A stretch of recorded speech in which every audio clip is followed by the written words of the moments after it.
Assalamualaikum warahmatullahi wabarakatuh. Perkenalkan, kami dari kelompok 1 Praktikum Biokimia 1. Saya Ajin Warsya dengan ujung NIM 029.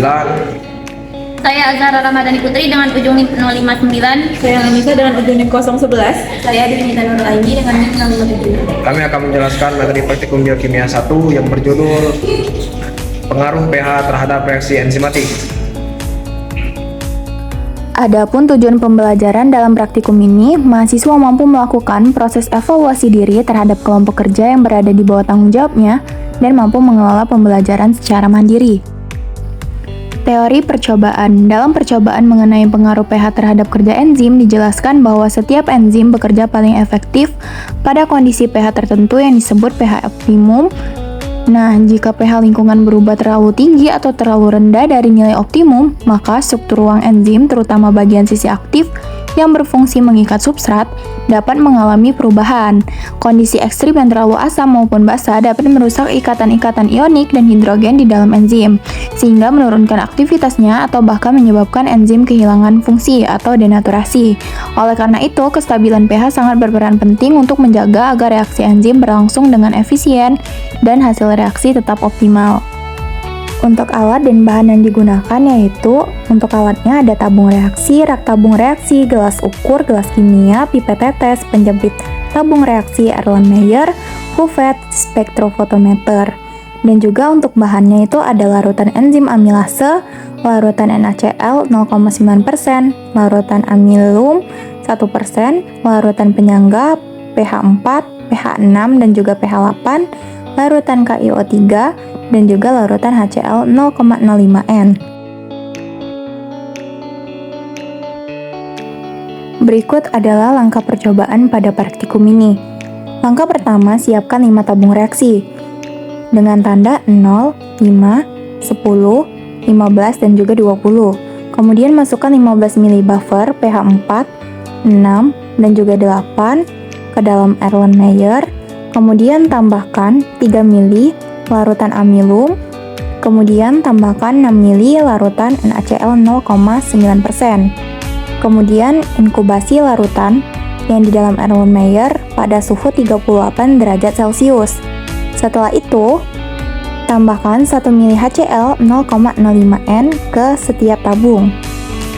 Selanjutnya, ambil 1 ml larutan dari Erlenmeyer, kemudian masukkan ke tabung reaksi yang bertanda 0. Selanjutnya, tambahkan 1 ml enzim amilase ke Erlenmeyer dan mulai waktu. Setiap 5 menit, ambil 1 ml larutan, kemudian masukkan ke dalam tabung 5, 10, 15, dan juga 20. Selanjutnya, tambahkan 1 ml larutan KiO3 ke semua tabung, diamkan 5-10 menit. Langkah selanjutnya, ukur intensitas warna dengan spektrofotometer.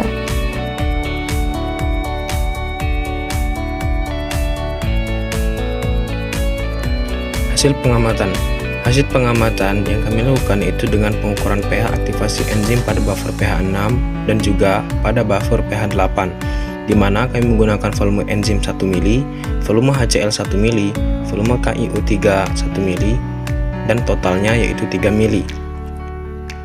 Pada pengukuran pH aktivasi enzim buffer pH 6, waktu nolnya akan didapatkan absorban 0,485.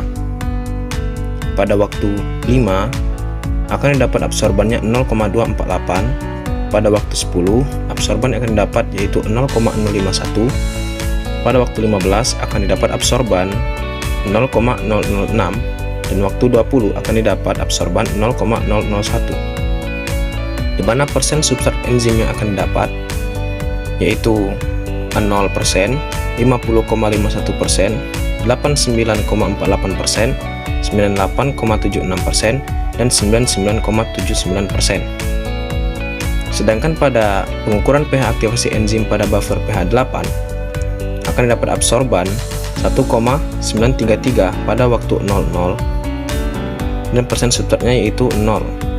Sedangkan waktu 5 menit absorban didapat yaitu 1,34, dan persen substrat enzimnya yaitu 30,67%. pada waktu 10, absorban yang didapat yaitu 0,881 dan persen substrat enzim 54,42%. Sedangkan pada waktu 15, absorban didapat yaitu 0,459 dan persen substrat yang didapat yaitu 76,25%. Pada waktu 20, absorban didapat yaitu 0,186 dan persen substrat enzimnya yaitu 90,37%. Grafik yang didapat yaitu grafik persen degradasi enzimnya, di mana pada pH 6 pada grafik akan lebih tinggi pada pH 6, sedangkan pH 8 akan lebih rendah. Hal ini disebabkan karena pada enzim amilase yang digunakan, pH optimal yaitu 6 sampai 7. Percobaan ini bertujuan mengetahui pengaruh pH dan waktu inkubasi pada suhu 38 derajat Celcius terhadap aktivitas enzim. Hasil menunjukkan bahwa pada pH 6, nilai absorban turun drastis dari 0,485 menjadi 0,001, disertai peningkatan reaksi substrat hingga 99,79%. Hal ini menunjukkan enzim bekerja optimal karena struktur sisi aktif stabil dan interaksi dengan substrat berjalan efisien. Sebaliknya, pada pH 8, penurunan absorban lebih lambat, yaitu 1,933 menjadi 0,186 dengan reaksi substrat 90,37%. Aktivitas enzim menurun karena perubahan ionisasi gugus fungsional dan kemungkinan denaturasi parsial akibat kondisi basah. Dari hasil ini, dapat disimpulkan bahwa pH 6 pada suhu 38 derajat Celcius memberikan kondisi paling optimal bagi kestabilan struktur dan aktivitas katalitik enzim dibandingkan pH 8 yang bersifat lebih basah. Kesimpulan 1. Aktivitas enzim dipengaruhi oleh pH dan suhu inkubasi. Hasil percobaan menunjukkan bahwa perubahan pH menyebabkan perbedaan laju reaksi enzimatik meskipun suhu pemanasan dijaga konstan pada 38 derajat Celcius. 2. Pada pH 6, enzim menunjukkan aktivitas tertinggi. Nilai absorban menurun cepat dari 0,485 menjadi 0,001 dalam 20 menit, dengan persentase substrat bereaksi mencapai 99,79%, menunjukkan bahwa pH 6 merupakan pH optimum bagi enzim yang digunakan. 3. Pada pH 8, aktivitas enzim menurun, walaupun suhu inkubasi sama, laju reaksi lebih lambat dan persentase substrat bereaksi hanya mencapai 90,37%. Hal ini menunjukkan bahwa kondisi pH basah atau pH tinggi mengurangi kestabilan sisi aktif enzim. 4. Pemanasan pada suhu 38 derajat Celcius mempercepat laju reaksi hingga batas optimum. Suhu ini mendukung terbentuknya kompleks enzim substrat secara efisien tanpa menyebabkan denaturasi, terutama pada pH optimum. 5. pH optimum dan kestabilan struktur enzim saling berkaitan. pH yang sesuai menjaga muatan gugus ionik dan struktur ke dimensi enzim, sedangkan penyimpangan dari pH optimum dapat menyebabkan perubahan konformasi enzim dan menurunkan aktivitas kataliknya. Mungkin itu saja yang bisa kami perjelas tentang praktikum ini. Semoga bermanfaat. Kami akhiri. Wassalamualaikum warahmatullahi wabarakatuh.